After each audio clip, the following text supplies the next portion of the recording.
Good morning, ladies and gentlemen. Welcome to the Town of Braintree's Memorial Day service at Blue Hill Cemetery. Could you please stand for the national anthem?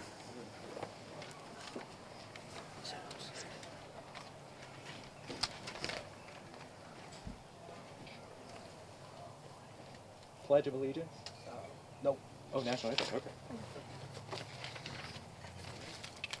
Oh, say. Ready? Oh, say, can you see by the dawn's early light what so proudly we hailed at the twilight's last gleaming, whose broad stripes and bright stars through the perilous fight o'er the ramparts we watched were so gallantly streaming, and the rocket's red glare, the bombs bursting in air, gave proof through the night that our flag was still there.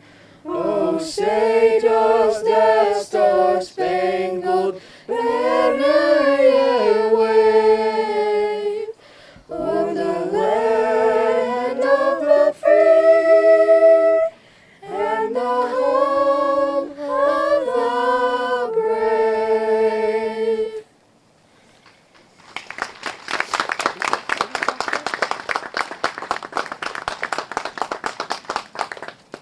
Could you please continue to stand for our invocation? I'd like to ask Bert Trembley, the BVC chaplain, to come to the... Uncover. Uncover.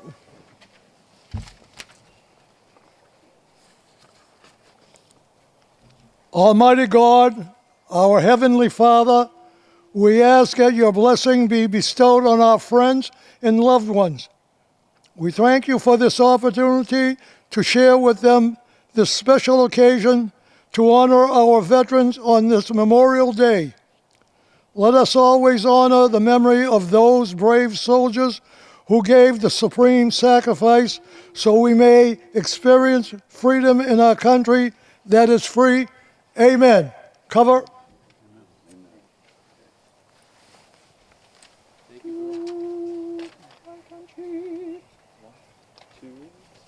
My country, 'tis of thee, sweet land of liberty, of thee I sing.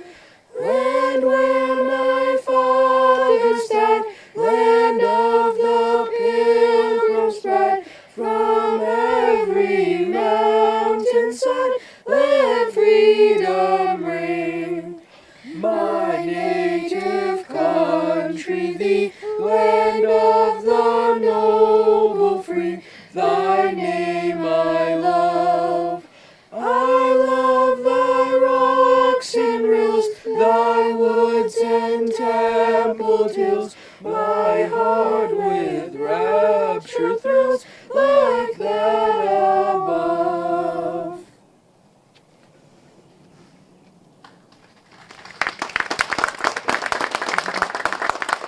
Please be seated.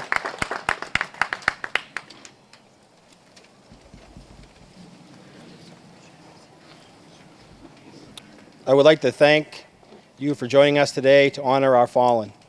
Please take a moment to look across the cemetery at the flags that mark the graves of our veterans.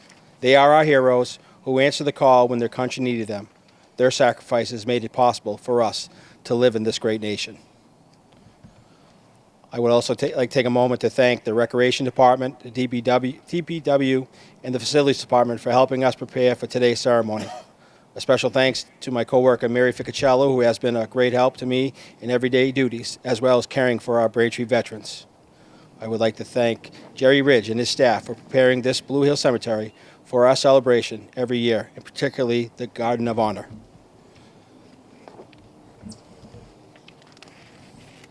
I would like now to call upon the leader of our community, Mayor Charles Kokoris.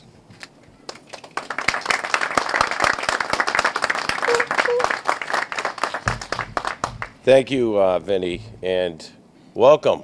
It's a beautiful Sunday morning. I just want to start off by saying that we thank all of you for being here to remember, honor, and pay our respects to those who have made the ultimate sacrifice while securing our freedom.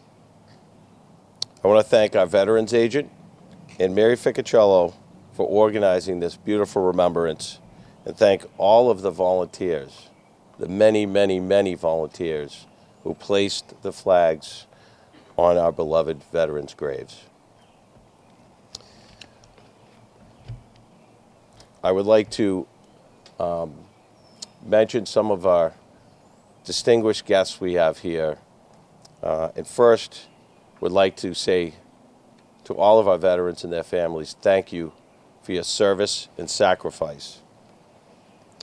Our town is very lucky to have such great post commanders, and we have from the Braintree Veterans Council, Pedro Vidal. We have from the DAV Chapter 29, Francis Viana. We have from the VFW Post 1702, Robert Williams. And we have from the American Legion Post 86, John Bourne. And we have Bert Tremblay, who is our chaplain. Thank you all for everything that you do for our veterans in this community.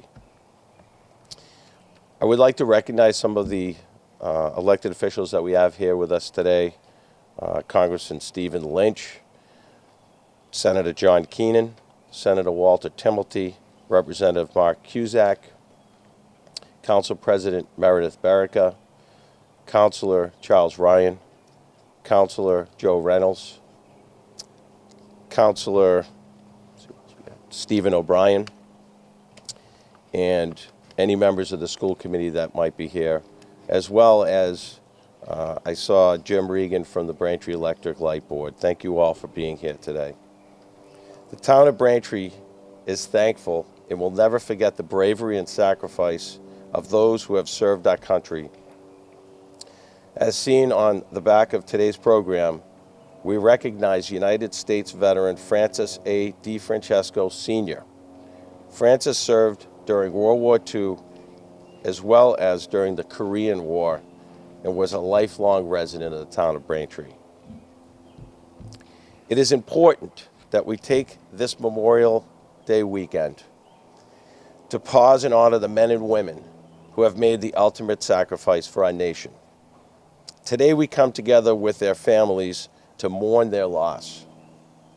They sacrificed their lives to protect our nation and our freedom. Oh, thank you.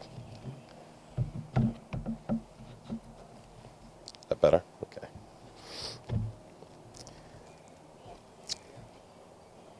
It is important that as we take this long weekend to attend cookouts and other social events, that we pause and remember the men and women that have not and will not be able to do the same because of their ultimate sacrifice. We are the lucky ones, the ones that have been given so much because of those who have given their lives for our country and our freedom. Throughout our country's history, we have had to call on our troops to protect our great nation during times of war. There is no other nation in the world that has soldiers like American soldiers. American soldiers are devoted, determined, dedicated, and by far the greatest military personnel in the world. Their commitment to our freedom is what shapes and molds the great character of the American soldier. No other country can ever have the freedom that we have. No other country has the freedom that we have.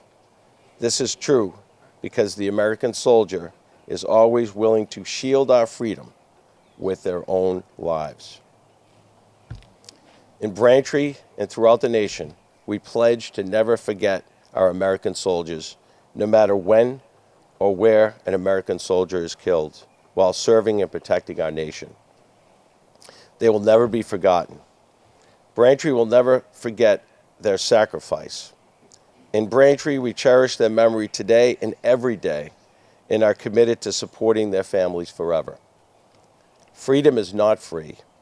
The cost has been and will continue to be the many lives that have been lost in order to protect it.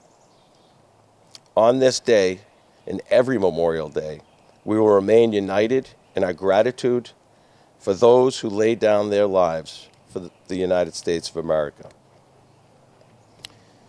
Today's guest speaker is Heidi Larson Hurley, who is a veteran of the United States Marine Corps. Heidi served 2 tours of active duty and was in the reserves for nearly 10 years. Heidi is truly an amazing person. Not only did she serve her country in the Braintree Public Schools exceptionally, she also continues to serve our community in an amazing way. She has taken it upon herself to restore the beauty of arts through the many programs that she has revived and expanded on at the Community Arts Center since they were closed by the pandemic. The strength and commitment that she brought to her country when she put on the uniform continues in her everyday life here in our community. We are so blessed to have such an incredible person who is doing so many positive things for our community. It is truly my honor and privilege to introduce the next speaker, my friend Congressman Stephen Lynch. Congressman Lynch has been a member of the United States Congress for over 2 decades, a true friend and advocate for Braintree and for all veterans. Congressman Lynch, thank you for being here today.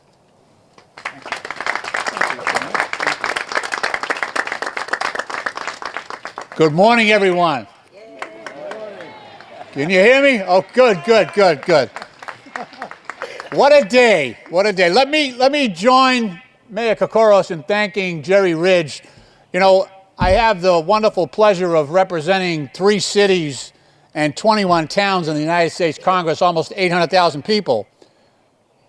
But there is no more beautiful spot in my district and more dignified ceremony on behalf of our veterans than the one that I attend almost every single year here in Braintree. So I want to thank everyone who was responsible for beautifying this area and all the volunteers who planted the flags and the very dignified way in which Braintree has always, for the past 20 years that I've been here, respected the service and appreciated the sacrifice of its sons and daughters who have put on the uniform of our country. I want to just acknowledge all of our elected officials here. I want to thank Senator Keenan and Senator Walter Timothy, Representative Cusack, my colleagues in government, of course our great mayor, who's done a fabulous job and is a real partner of mine. He's a regular he's a frequent flyer to my office in Boston and also to D.C.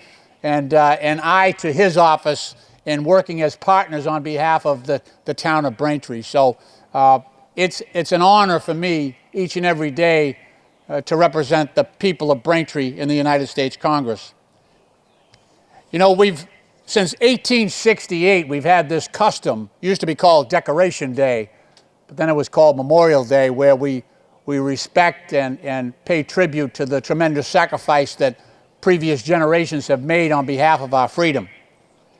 And we are not only thankful for the actual service that each and every veteran has rendered, and we have several fantastic veterans posts here in Braintree that are part of the Braintree Veterans Council, but we're also very thankful for their example.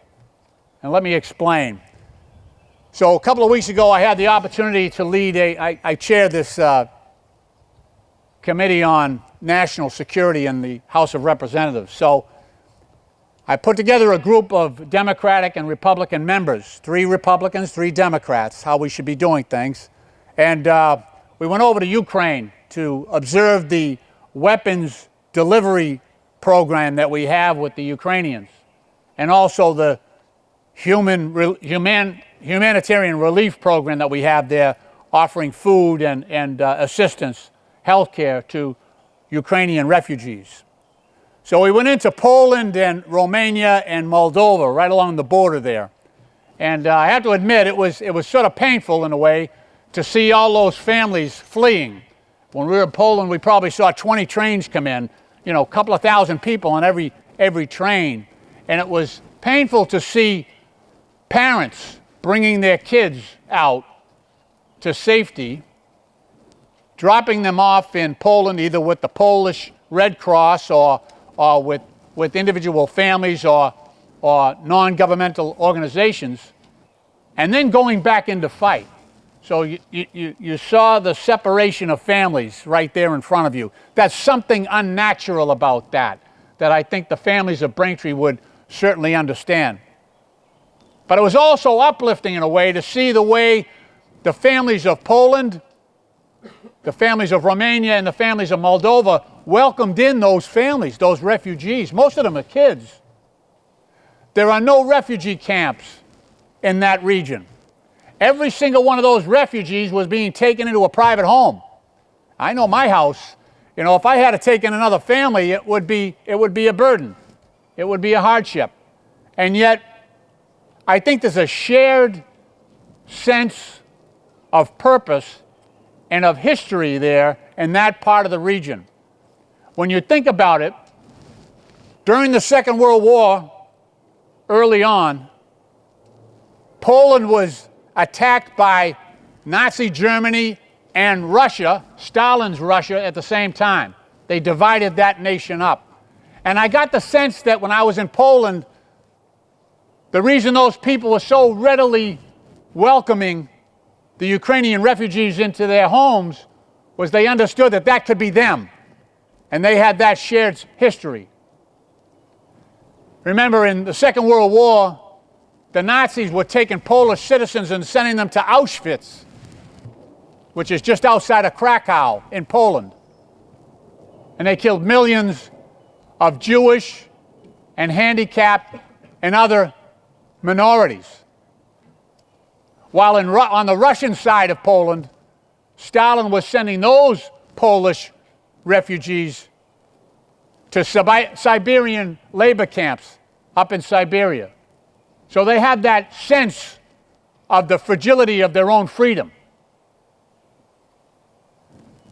But what struck me most in my visit, and all of us, Republicans and Democrats, was the pride that we felt for the 82nd Airborne. The 82nd Airborne is stationed at MK Air Base in Romania, and they are the central strength of the NATO operation there.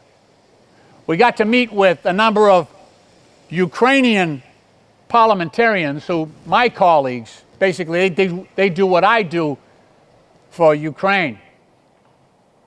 And they said that because of the work of the 82nd Airborne, not only were they getting the military supplies and weapon systems that you, as U.S. taxpayers, are sending to Ukraine, but they said that within a matter of 6 hours of weapon systems arriving in Poland and Romania and Moldova, those weapons were in the hands of Ukrainian fighters, Ukrainian military, so that they could valiantly defend their own freedom and the existence of their country.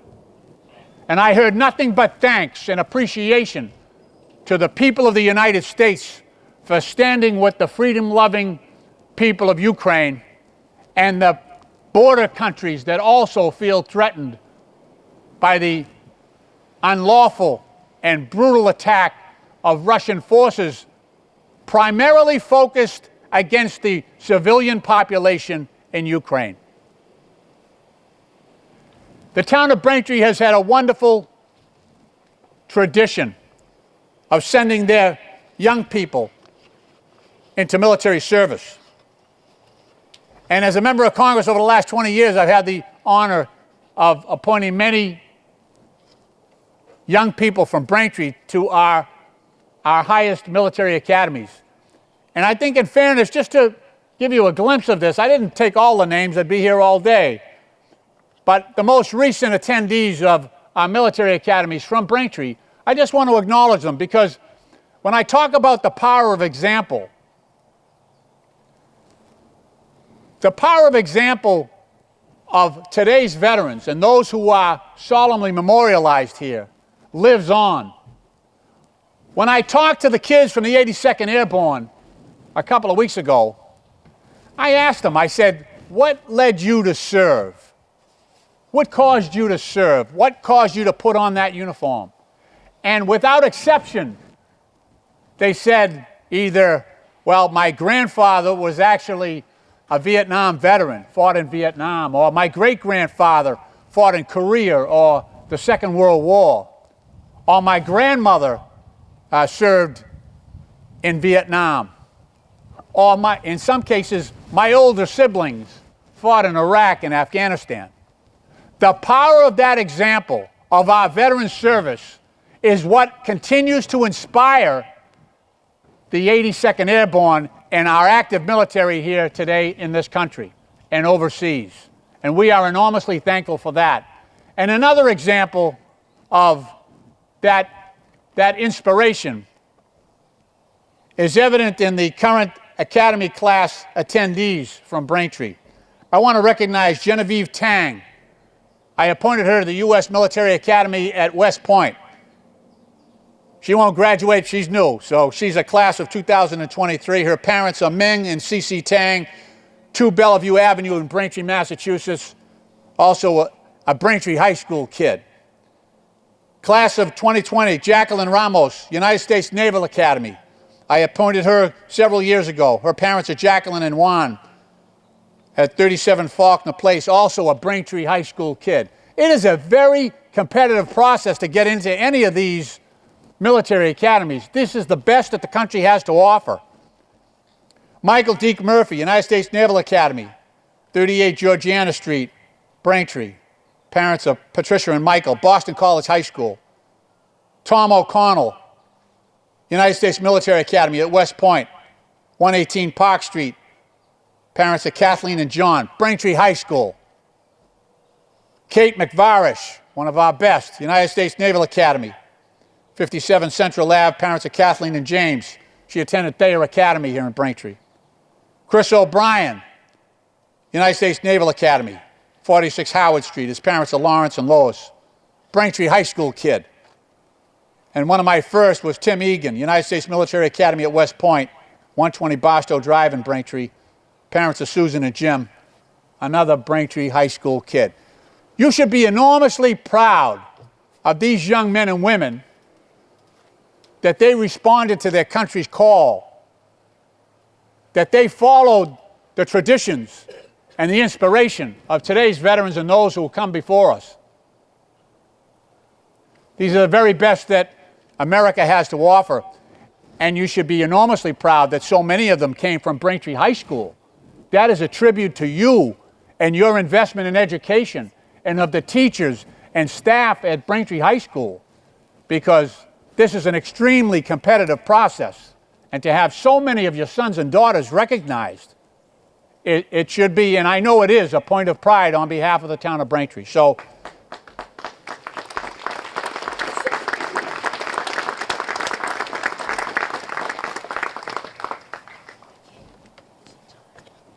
my mother-in-law, Helen Bailey Shaughnessy, she lived with us for 25 years. She was a Gold Star sister. Her brother Ronnie got killed in Operation Varsity over the Rhine, right about a month before the end of World War II in Europe, in a parachute jump. And as a Gold Star family, my mother-in-law, as a Gold Star sister, you know, her mother, my wife's grandmother, was head of the Gold Star Mothers in Boston. I watched, she lived with us for 25 years. She would say, I live with her, but it was my house. But, you know, I saw her carry that burden throughout her life. I did not carry that burden myself, but I witnessed it. She used to tell me that Memorial Day was one of her favorite holidays, because she said Even though 365 days a year she carried that burden in her heart, she said she felt that on Memorial Day, her little neighborhood of South Boston, her city, her state of Massachusetts, and her country, on that day, she felt that her neighbors, her friends, her country carried that burden with her by recognizing her brother Arnie and the sacrifice that he made. So I want to thank the people and the families of Braintree for being here today, for honoring Arnie Bailey's memory and all these veterans' memories and the sacrifice and service they have made to our country. Thank you so much for helping to carry the burden of Gold Star families on this day. May God bless the town of Braintree, and may God bless these United States of America. Thank you.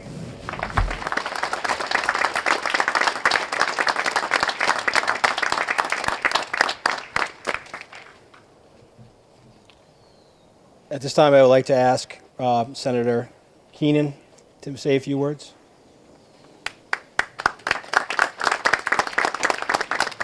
Good morning.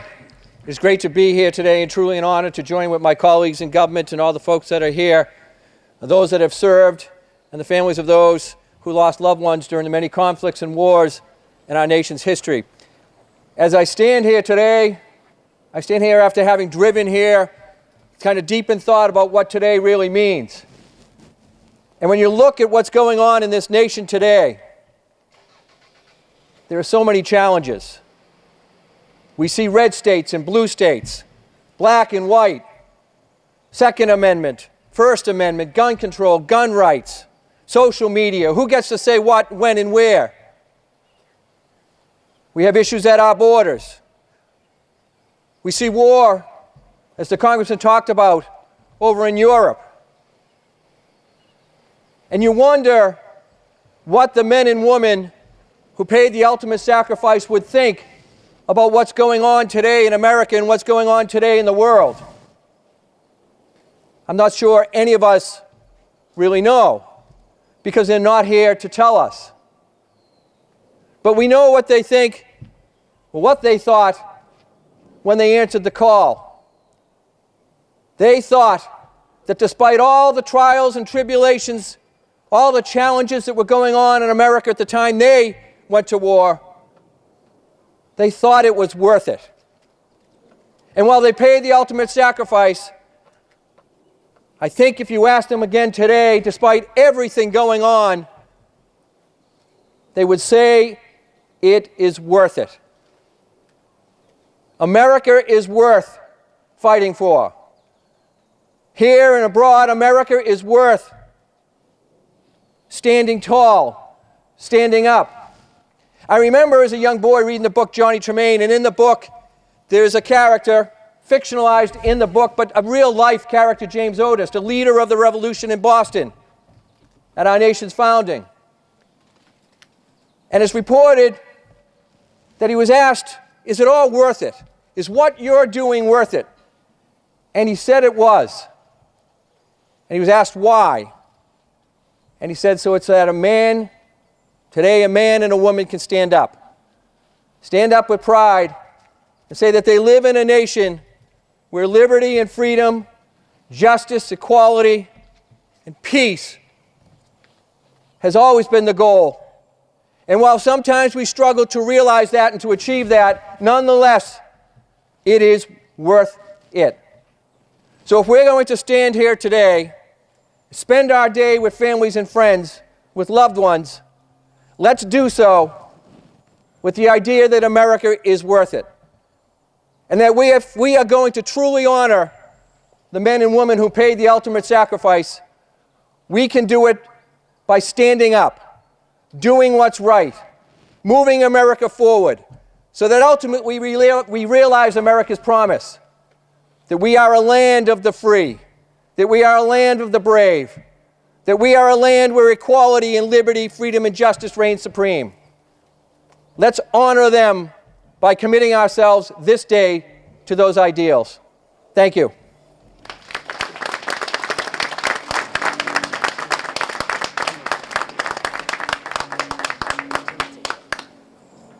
I would now like to ask Walter Timothy to step forward to say a few words. Sorry, Senator. Vinny, thank you. Walter's just fine. It's my honor and privilege to be here today with each and every resident of this great town of Braintree that I know, Representative Cusack, Congressman Lynch, Senator Keenan, myself, Mayor Kokoris, your town council, your electric light board, your school committee. We all feel privileged to work for you folks. It is also my immense privilege to be here today as we pay tribute to the men and women who have so courageously made the ultimate sacrifice, giving their lives in defense of our nation's freedom. And with that, we thank the Braintree Veterans Council for always representing our veterans with distinction and with honor. And we thank each and every veteran here today for your service. Throughout the illustrious history of the United States Armed Forces, more than 1.1 million men and women have made the ultimate sacrifice defending our great nation.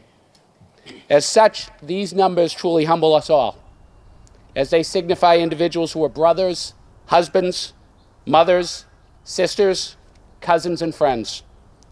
Today, Memorial Day is our opportunity to reflect, to remember, and to say thank you. Specifically, we are here today to commemorate the incredible legacy that our fallen heroes and heroines have left behind. Although they are no longer with us today, the freedoms that these men and women have bravely fought to protect and sacrifice their lives are still very much the same freedoms and privileges that we as Americans enjoy today, and I would suggest foreign nations across the globe enjoy these very same freedoms because of the American military and the blanket of protection that we have provided the world over. For instance, the soldiers, sailors, airmen, Coast Guardsmen, National Guardsmen, Marines, and merchant mariners who brought the convoys to our troops in World War II across the Atlantic and Pacific, who without uncertainty have placed their lives on the line for each one of us. They all nobly embodied the values of service, sacrifice, and selflessness. As we pay our respects here this morning, we vow to always remember the fearless actions and the virtuous character of our men and women in uniform who were killed in action. Moreover, it is our responsibility as citizens of this great nation to remember our brave fallen patriots, whether they died on foreign lands in the midst of battle, or if they succumbed while at home after their missions had been completed due to the unseen wounds of war. To this end, we will continue to tell their stories. We will continue to honor their memories, for these men and women deserve our utmost gratitude and respect. This Memorial Day, we also pause to offer our condolences to our Gold Star families who have lost a loved one in military service. While we can never erase the pain caused by the great loss that our Gold Star families have sustained, we will always support you by remembering and honoring the ultimate sacrifice of your loved ones. As our beloved late President John F. Kennedy once stated, the cost of freedom is always high, but Americans have always paid it. And one path we will never choose, and that is the path of surrender or submission. By gathering here this Memorial Day, we illustrate that we have not, nor will we ever, fail to remember the price so many have paid for us to remain the land of the free and the home of the brave. In short, we remain forever indebted to our fallen heroes and heroines. As such, these heroes and heroines never die. They live on forever in the hearts and minds of each and every one of us. May God bless their memory, and may God continue to bless the United States of America. Thank you, and thank you to our veterans.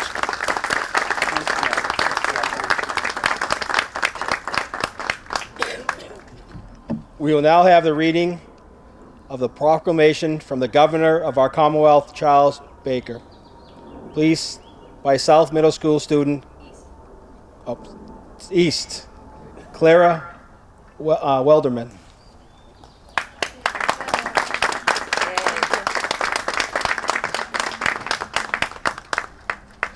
A proclamation. Whereas, while the nation was still recovering from the horrors of the Civil War, people in cities and towns across the country gathered to honor those Union and Confederate soldiers who had given their lives, celebrating the first Decoration Day. And whereas, after World War I, the nation came together again to honor those who had fallen in the service of their country. Renamed Memorial Day, the last Monday in May is when people remember and honor the memory of all the men and women who fought and died in all American wars and conflicts. And whereas, throughout our country's history, thousands of Massachusetts citizens have fought in wars and conflicts to defend our safety and way of life. And whereas, their legacy of patriotism and dedication to country is an inspiration to all Americans. And whereas, it is appropriate that all Massachusetts citizens remember the bravery of those who gave their lives, so that their sacrifices serve as a reminder of the cost of our freedom. Now, therefore, I, Charles D. Baker, Governor of the Commonwealth of Massachusetts, do hereby proclaim May 30th, 2022 to be Memorial Day, and urge all the citizens of the Commonwealth to take cognizance of this event and participate fittingly in its observance. Given at the Executive Chamber in Boston this first day of May in the year 2022, and of the independence of the United States of America, the 245th, by His Excellency Charles D. Baker, Governor of the Commonwealth.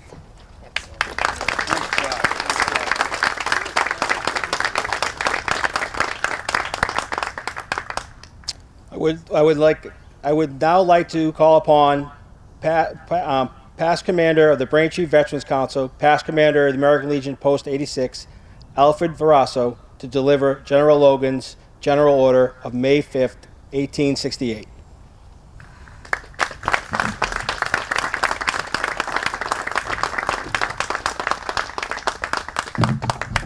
Thank you.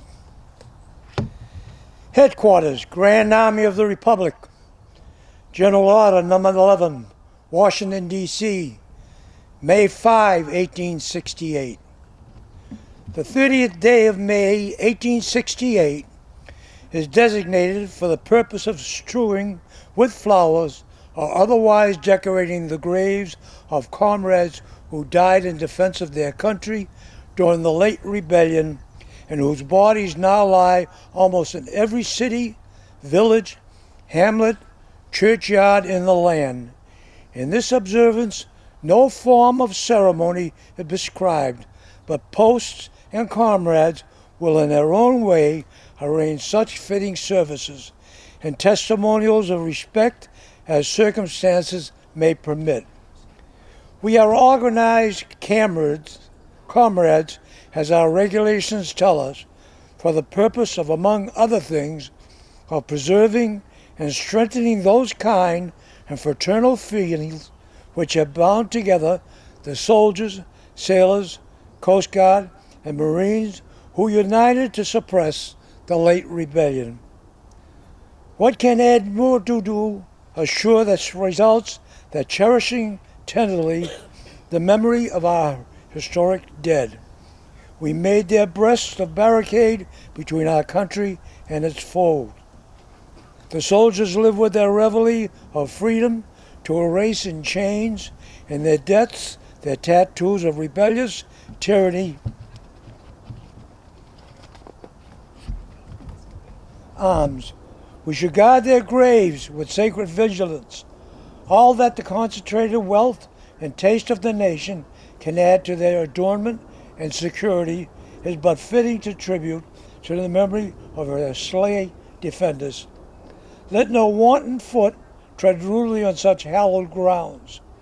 Let pleasant paths invite the coming and going of reverent visitors and fond mourners.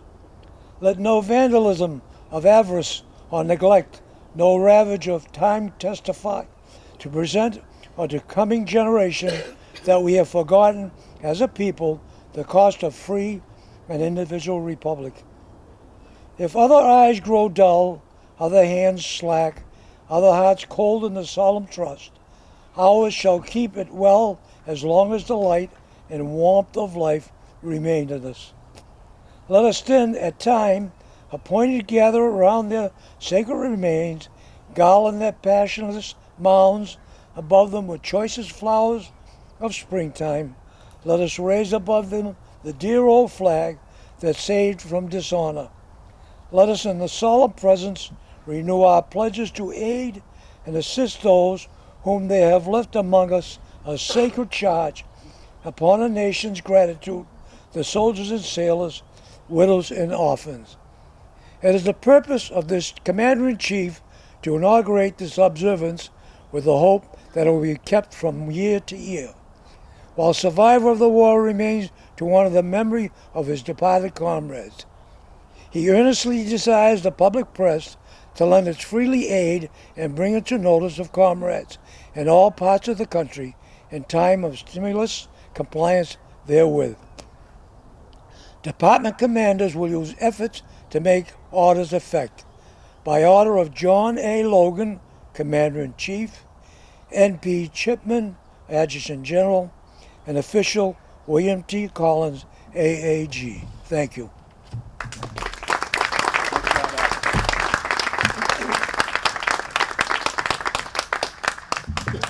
Good morning, and thank you all for being here today. Before we conduct our memorial service to our fallen comrades, I'd like to explain something about the roll call. So a roll call is a way to determine a count of people. It is the calling of names to determine who is present and who is not. It is used in the military after a deployment to honor lost members of a unit. How it works is the top non-commissioned officer of the unit calls members to formation. He then reads each lost individual name 3 times. The last time he reads their full name and rank, and of course there is no answer. This is very difficult to explain the emotions that are felt when the lost serviceman does not answer. The roll call is a bit of a different, this is a list of veterans that we have lost from last May 2021 to present day. So now I'd like to call upon the commanders of our service organizations to conduct our memorial service led by the post commanders. Who's doing the reading of the lists?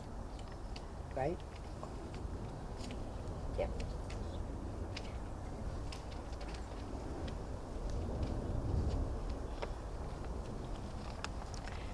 Braintree Post, 86 deceased members.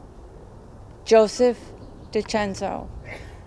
Acting Town of Braintree Veteran Service Officer Hector Arena. Raymond E. Folsom.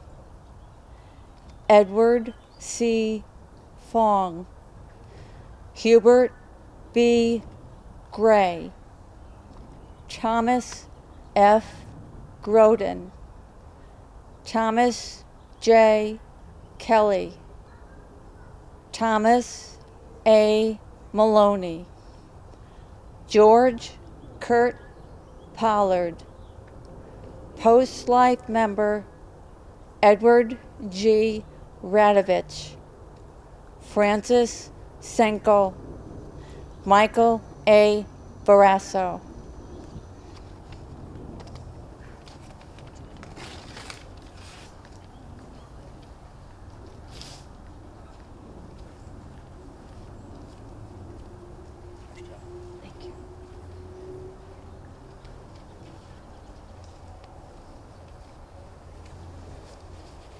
VFW Post 1702.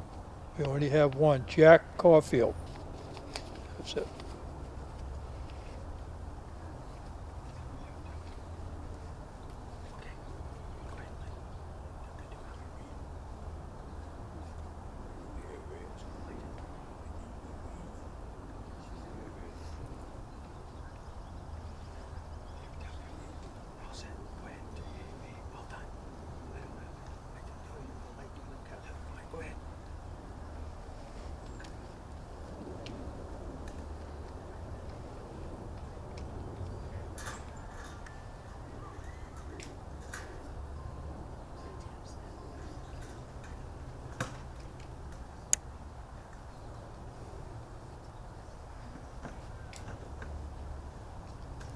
Please stand.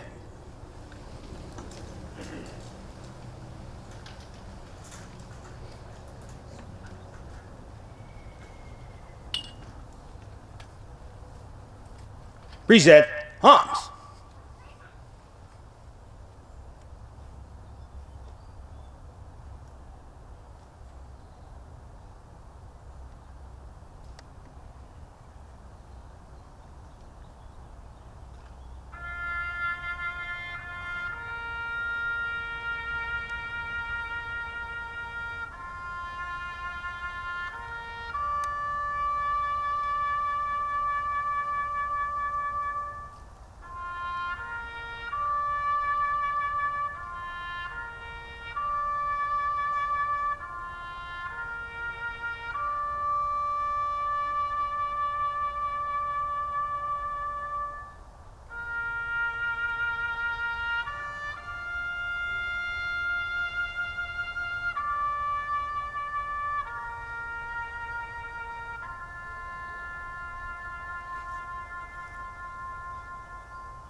Order. Arms.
Please be seated. I now will call upon Frank Biona to raise the national colors.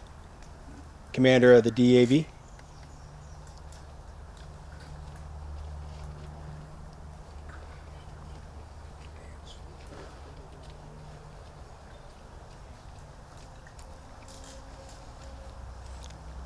Today we are honoring one of Braintree's long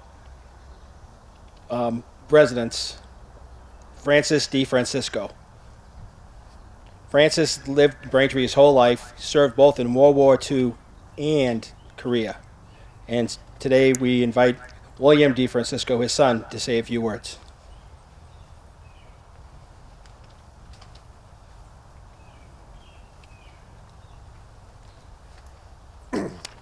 Thank you. We call them the greatest generation, the millions of men and women who came of age in the 1930s and 40s.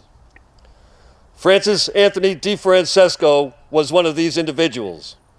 Born January 26, 1928 in Braintree.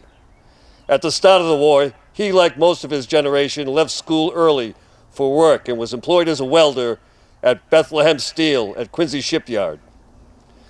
In the spring of 1945, with Germany defeated and American forces off the coast of Japan, Frank, age 17, asked his father to sign him into the service so as to not miss out. Reluctantly, no doubt, his father consigned his only son into the U.S. Navy. The summer of '45 was spent in basic training at Norfolk, Virginia. But the war would not wait. About the time he graduated basic, the war came to an end with the 2 atomic bomb strikes in early August. He was assigned to the newly commissioned destroyer USS First, DD-882. She sailed from Norfolk, Virginia on September 45 with her first crew to Japan for occupation duty, then to Hawaii. The military, anxious to assess the tactical effectiveness of this new atomic weapon, conceived Operation Crossroads. The fleet sailed south to a small island called the Bikini Atoll. A ghost fleet of target ships was anchored in the lagoon. An atomic bomb named Able Shot was dropped on July 1st, 1946. He and his shipmates sat on deck 8 miles out and watched the fourth atomic device detonate. Crews were sent in afterwards to refit equipment and decontaminate the ships. 3 weeks later, the Baker shot was conducted. A bomb mined 90 feet below the surface was detonated against the advice of the scientists. Crews again were sent in, but it was determined that the area was too radioactively hot to work in. Operations Crossroads was terminated and the fleet was recalled to home ports.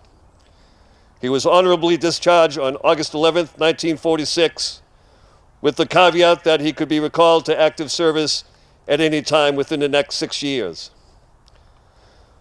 Back home, he worked construction and in 1951 met our mother Rita. In February 52, he received a telegram informing him that it would be reactivated that June. They married in May and he shipped out once again, this time the Korean conflict. Again, he was assigned to a destroyer, the Lewis Hancock, DD 675, as a seaman first class. She set sail from Newport, Rhode Island, September 52, and reported to the Korean Peninsula, where she served as a plane guard for the carrier Glory. The Hancock served for 5 months in theater, where he was a member of the 40mm gun crew. The ship earned 2 battle stars during its deployment. As the war was winding down, the Hancock was recalled home. She sailed southwest back to Norfolk, Virginia, completing a circumnavigation of the globe. He was once again honorably discharged in May 1953 and returned home. Post-war, he was active in the American Legion Post 86. He was also a member of the Braintree VFW Post. Through the years, he never missed a ship's reunion of the Hancock, regardless of where it was held.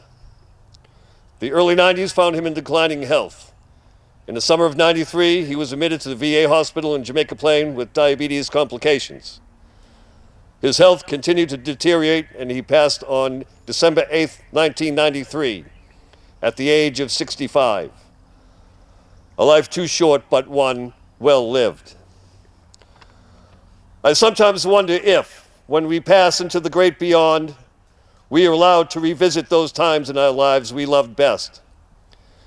If this is true, then I'm sure our dad is standing on the deck of the Lewis Hancock with his old shipmates, cutting through the waves at 35 knots, somewhere in the South Pacific, headed for some distant port of call. Godspeed, Frank DeFrancesco, and thank you for your service.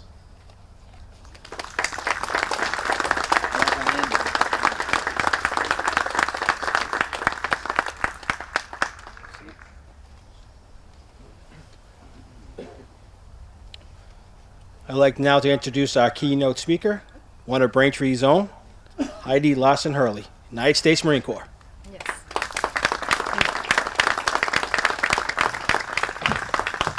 Good morning, everyone, and thank you, Mayor Kokoris, for those kind words. I'm honored. I'm emotional right now because that was a beautiful story. Bagpipes make me cry. This is a day. It's unbelievable.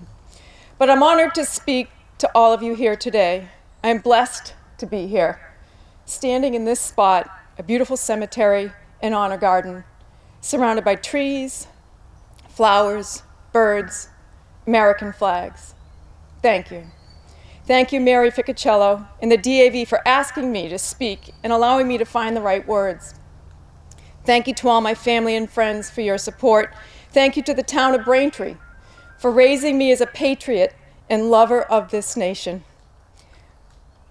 I was brought up to respect our country, our flag, our nation. I am proud to be here, honored to be here, and I won't cry anymore, I promise. May is Military Appreciation Month. It is dedicated to honoring and remembering our nation's military, culminating with this day, Memorial Day. Remember to thank a veteran. Remember the sacrifices they made, and remember to teach each generation about the true meaning of Memorial Day. Also, please say thanks to the many volunteers that place American flags each year on every veteran's grave. As a retired educator, I am proud to say that Braintree Public Schools has done an outstanding job teaching our younger generation about respect and honor for our veterans and fallen heroes.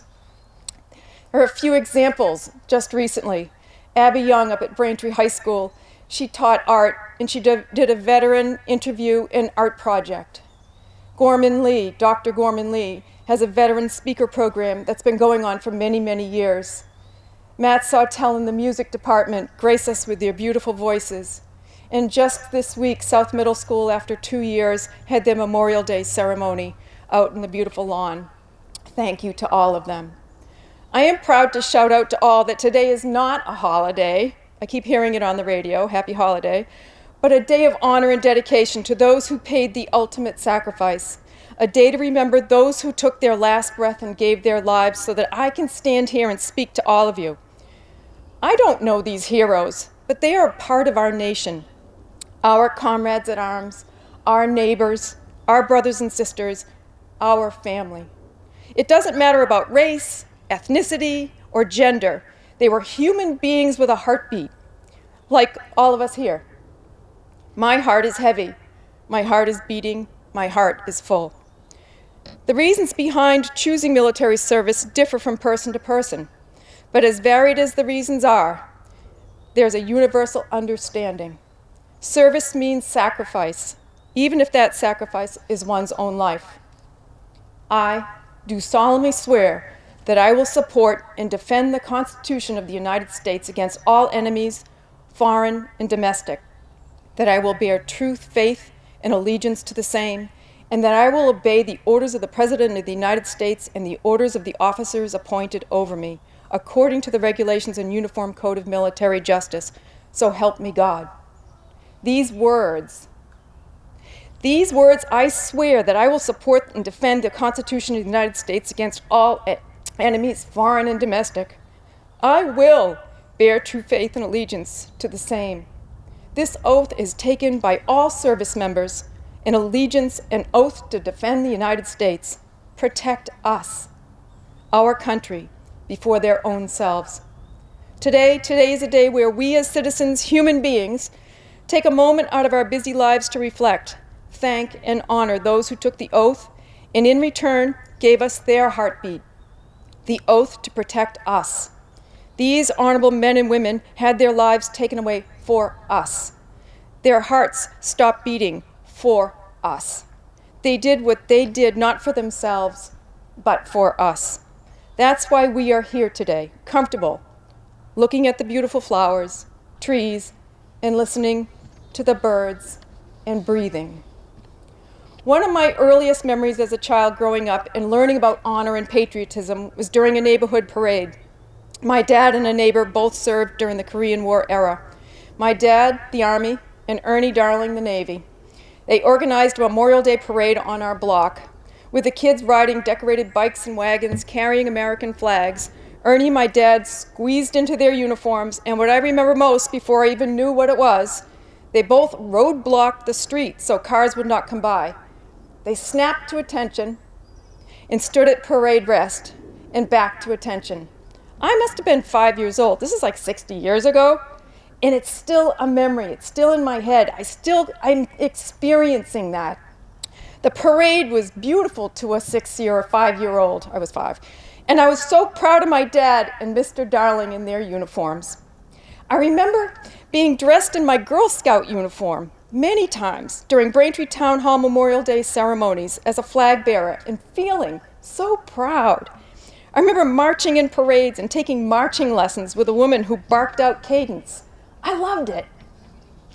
It is these small community gatherings, ceremonies, and traditions that teach our children about the meaning of Memorial Day. I reflect on my own personal connections, and I think about my Uncle Leo LaPrade, who was a lieutenant colonel in the United States Marine Corps Reserves who served in the South Pacific, and he lied at his enlistment to join at 16 years old. I think about the women Marines I have come to know from the Women Marines Association, World War II, Korea, Vietnam, Desert Shield and Storm, and the global war on terror. These women are the ones who paved the way for our current female soldiers, sailors, airwomen, and Marines. Today, women are on the battlefield, not just there to free a man to fight. I would like to pause and pay tribute to a woman Marine, Sergeant Johanny Rosario Pichardo, who was only 25, of Lawrence, Mass. She was killed in a suicide bomber attack against evacuating forces less than a year ago at Karzai International Airport, August 26, 2021. I asked difficult questions, wanting to know how our heroes died. Were they in pain? Did they suffer? The answer is yes. All of the above. And in our hearts, we should feel those pains. We should feel the suffering. We should recognize all that they did while protecting us, our rights, our freedom, and honor those who died defending us. Because few men and women chose to put their lives on the line to serve and defend the Constitution, few go toward danger. Few willingly face atrocities most of us can't fathom. Few volunteer to serve knowing that death may be the outcome, but we can ensure that those who make this choice and make the ultimate sacrifice can rest knowing they served with the thanks of grateful citizens and knowing that they won't be forgotten. On this Memorial Day, we pray for peace and for those who gave all. Lead us toward a world where no one must give their lives in pursuit of freedom. May we never forget the fallen. Amen, and God bless America.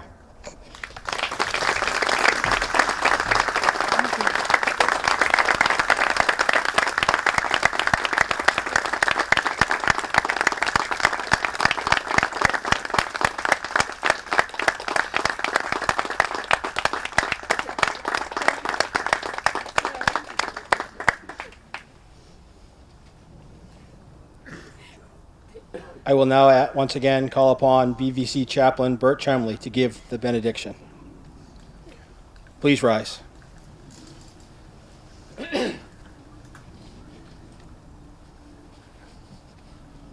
Uncover. Heavenly Father, keep their families in your care. Bless them and comfort them in their time of sorrow. Let us be reminded of life, liberty, justice, freedom, and democracy, that we may be ever grateful to you for those comrades who gave so much for their country. We ask your blessing upon this service, and as we depart, grant unto us our continued fellowship that makes abiding peace. Amen. Cover.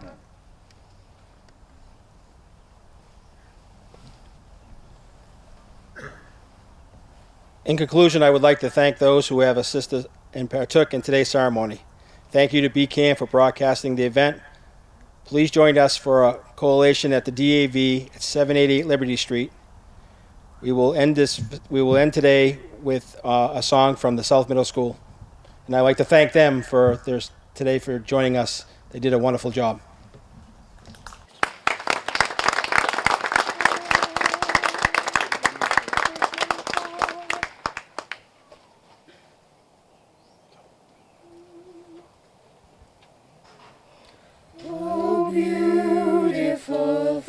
Spacious skies, for amber waves of grain, for purple mountains' majesties, above the fruited plains.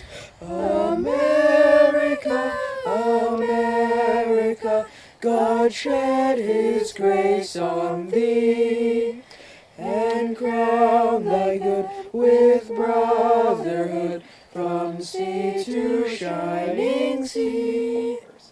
Oh, beautiful for spacious reign that sees beyond the years, thine alabaster cities gleam, undimmed by human tears. America, America, God shed his grace on thee, and crown thy good with brotherhood from sea to shining sea.